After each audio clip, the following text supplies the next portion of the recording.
এবারে রশি বা তার এর টান পড়া অবস্থা নিয়ে আরেকটু কঠিন সমস্যার সমাধান করা যাক।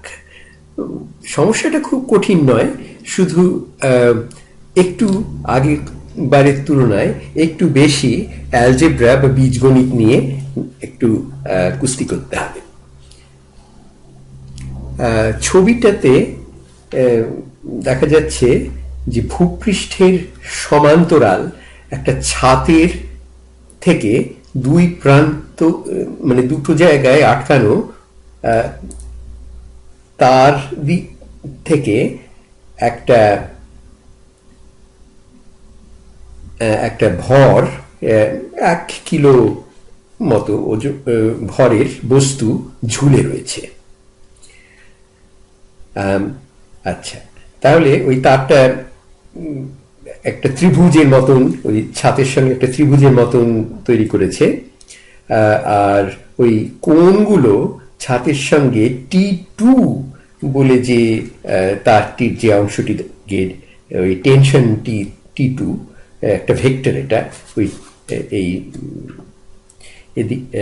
সেটি 60 ডিগ্রি কোণ করে রয়েছে ছাতের সঙ্গে, এবং T1 ভেক্টরটি ছাতের সঙ্গে 30 ডিগ্রি কোণ করে রয়েছে।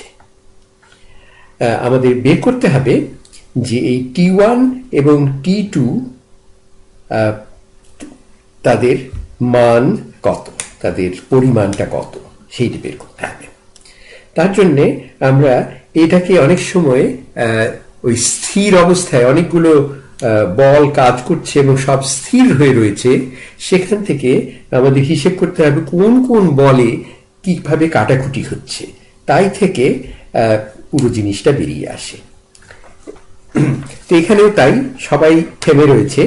তার থেকে আমরা জানতে পারছি যে এই বলগুলো T1, T2 এবং এই যে ওজনটি ঝুলে রয়েছে, এরা একে অন্যকে ব্যালেন্স করছে, মানে একে অন্যকে সমান ভাবে তারা ওই টানাটুনিটা সমান করে ফেলেছে আর কি। কাজে এটা খেলার বল, মানে জোরের খেলার এটা হচ্ছে একটা ড্র সিচুয়েশন, সবাই সমান। আচ্ছা, প্রথমে ধরা যাক এক্স দিকে এই বলগুলোর অংশগুলো। T1x হচ্ছে, যেটা হচ্ছে এক্স বা ভূমির সমান্তরাল, এবং T2x হচ্ছে T2-র সেই একই দিকে সেই একই সমান্তরালে উল্টো মুখ এরা। তাদের T1x এর মান হচ্ছে T1 cosine theta, cosine 30 degree এখানে দেওয়া আছে, এবং T2x এর এতে হচ্ছে পরিমাণটি হচ্ছে T2 কোসাইন 60 ডিগ্রি। আচ্ছা, এখন T1 কোসাইন 30 ডিগ্রি এবং T2 কোসাইন 60 ডিগ্রি একে অন্যের সমান, কাজেই আমরা সেই একটা ইকুয়েশন লিখে ফেলতে পারি। আর কোসাইন 30 ডিগ্রির মান হচ্ছে 3 বর্গমূল এর অর্ধেক, তো সেটা বসিয়ে দিই। আর কোসাইন 60 ডিগ্রির হচ্ছে অর্ধেক। সেখান থেকে আমরা একটা সহজ সমীকরণ পেয়ে যাব T1 এবং T2-র মধ্যে। একটা সাধারণ নিয়ম বলে দেবে, এই সমতা থেকে আমরা সেটাকে 2 দিয়ে যদি গুণ করি, তাহলে আমরা পেয়ে যাব 3 মানে 3 বর্গমূল দিয়ে T1-কে গুণ করলে, মানে √3 T1 বিয়োগ T2 সমান 0। এটা আমরা আলাদা করে লিখে রাখলাম, এটা একটু পরে আমাদের দরকার লাগবে। আচ্ছা, এবারে আমরা দৃষ্টি ফেরাই ওয়াই ডিরেকশনে, বা এই খাড়া দিকে আমাদের এই বলগুলি কিরকম কাজ করছে। ওয়াই অংশের দিকে রয়েছে T1 এবং T2 দুজনেই ওই একই দিকে মানে ওপর দিকে তাদের ওয়াই অংশ রয়েছে। একজনের T1 এর হচ্ছে T1 সাইন 30 ডিগ্রি আর T2 ওয়াই অংশটি হচ্ছে T2 সাইন 60 ডিগ্রি এবং এদের যোগফল হচ্ছে ঠিক যে ওজনটি নিচের দিকে ঝুলছে মানে মহাকর্ষের বল যেটা হচ্ছে 10 নিউটন। আমরা এখানে ধরে নিয়েছি যে ওই মহাকর্ষ ত্বরণের পরিমাণ হচ্ছে 10 metre per second per second. তাহলে হচ্ছে কি সেই জন্য ওই পুরো বলটি হচ্ছে 10 নিউটন নিচের দিকে। কাজেই T1 সাইন 30 ডিগ্রি যোগ T2 সাইন 60 ডিগ্রি এরা হচ্ছে 10 নিউটনের সমান। তো সেখান থেকে আমরা আবার সাইন 30 ডিগ্রির পরিমাণ হচ্ছে অর্ধেক এবং সাইন 60 ডিগ্রির মান হচ্ছে ওই স্কোয়ার রুট 3 বর্গমূলের অর্ধেক। সে দুটো বসিয়ে দিলে তাদের যোগফলটা হচ্ছে ঠিক ওই ওজনটি 10 নিউটন।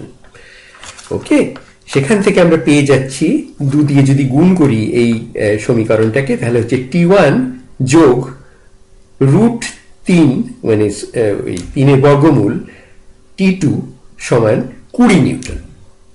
আচ্ছা, এখন আমরা ওই যে আগে প্রথম ইকুয়েশন যেটা পেয়েছিলাম সেখান থেকে দেখো যে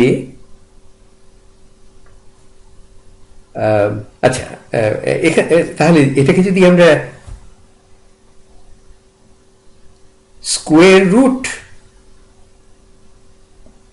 3 দিয়ে গুণ করি তাহলে এখান থেকে আমরা পেয়ে যাব এই দুটো ইকুয়েশন থেকে যে 4 T1 এর 4 গুণ হচ্ছে 20 নিউটন। সেখান থেকে আমরা T1 যে 5 নিউটন সেটা পেয়ে গেলাম। বুঝতে পারলে?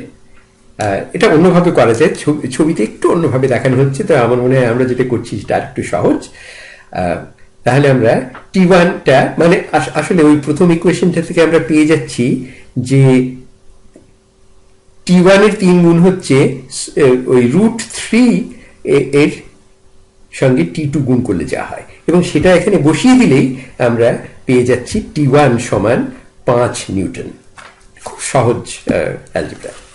তার থেকে আমরা পেয়ে গেলাম আর এই দ্বিতীয় ইকুয়েশন আর ওই ইকুয়েশনটাকে আরেকটু লিখি, সেটা হচ্ছে T1 এর এই 5 নিউটন বসিয়ে দিলে আমরা পাচ্ছি ওই স্কোয়ার রুট অফ 3 T2 সমান 20 নিউটন বিয়োগ T1 এবং আমরা যেহেতু জানি T1 হচ্ছে 5 নিউটন তার মানে T2 হয়ে গেল, এখান থেকে আমরা পেয়ে যাচ্ছি 5 স্কোয়ার রুট অফ 3 এর গুণফল তত নিউটন। বুঝতে পারলে? একই জিনিস করা হচ্ছে এখানে, অ্যালজেব্রাটা একটুখানি ঘুরিয়ে করা হচ্ছে, সেজন্য একটু বেশি কাজ করতে হচ্ছে, কিন্তু আমরা একটু চালাকি করে আমরা উত্তরটা একটু আগে পেয়ে গেছি। আচ্ছা, এখান থেকে একটা জিনিস লক্ষ্য করো যে T1 এর থেকে T2'র মান বেশি।